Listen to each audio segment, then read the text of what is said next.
السلام علیکم ورحمۃ اللہ وبرکاتہ۔ بسم اللہ والصلاۃ والسلام علی رسول اللہ اما بعد۔ ریاض الصالحین کا 16 نمبر باب الامر بالمحافظۃ علی السنۃ و آدابها، سنت کی حفاظت کرنا، اس کے آداب، اس کا بیان ہے۔ اور حدیث نمبر ہے ریاض الصالحین سے 159، 159 نمبر حدیث۔ ان ابی مسلم، سیدنا ابو مسلم وقیلہ، اور بعض ان کا نام کہتے ہیں ابی ایاس،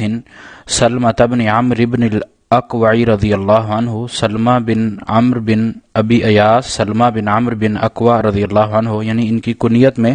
کچھ اختلاف ہے۔ بعض کہتے ہیں کہ ان کی کنیت ابو مسلم ہے، اور بعض کہتے ہیں ان کی کنیت ابو ایاس ہے۔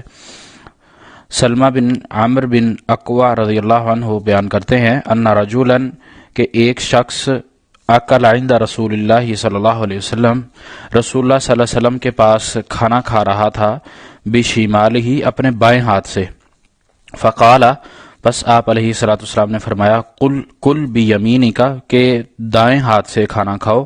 قال، تو اس شخص نے کہا، لا استطیع، اس کی میں طاقت نہیں رکھتا۔ قال، آپ علیہ الصلوۃ والسلام نے فرمایا، لاستطعت، کہ تو اس کی طاقت نہ ہی رکھے۔ ما منعہ الا الکبر،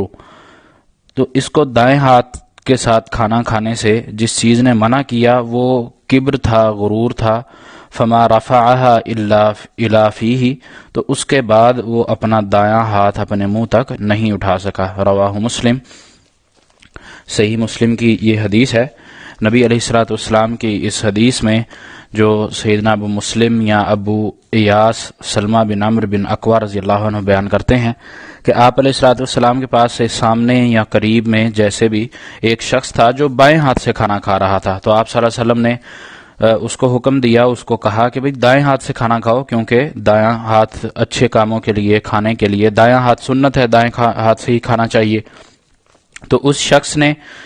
کہ یہ کہا کہ میں دایاں ہاتھ نہیں اٹھا سکتا، مجھے طاقت نہیں ہے کہ میں دائیں ہاتھ سے کھاؤں، تو آپ صلی اللہ علیہ وسلم نے یہ کہا کہ تو طاقت نہ رکھے، یعنی کہ اصلاً اس کے ہاتھ میں طاقت تھی، دایاں ہاتھ استعمال کر سکتا تھا، لیکن اکڑ، غرور، تکبر، گھمنڈ اور بات نہ ماننا، ضد، ہٹ دھرمی، جو بھی اس کو نام دے لیں، اس کی وجہ سے اس نے ایسا نہیں کیا۔ تو آپ صلی اللہ علیہ وسلم نے یہ الفاظ کہے تو اللہ تعالیٰ کی طرف سے اس پر آپ صلی اللہ علیہ وسلم کے الفاظ پورے ہو گئے کہ اس کے بعد وہ اپنا دایاں ہاتھ استعمال نہیں کر سکا، یعنی وہ اس کے قابل ہی نہیں رہا، اس کا دایاں ہاتھ مفلوج ہو گیا۔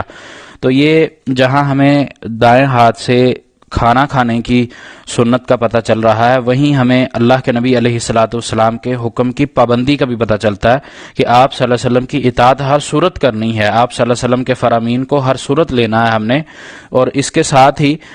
جب سنت آ گئی تو وہاں اپنی بات، کسی اور کی بات، کسی بڑے کی بات، کسی والد کی بات، دادے کی بات، آبا و اجداد کی بات، کسی اور ولی بزرگ کی بات، یہ سب نیچے ہو جائیں گی۔ نبی صلی اللہ علیہ وسلم کی جب بات آ گئی تو آپ صلی اللہ علیہ وسلم کی بات سب سے اوپر ہے، اعلیٰ ہے، عرفہ ہے، اور اسی کو ماننا ہمارے لیے ضروری فرض ہے،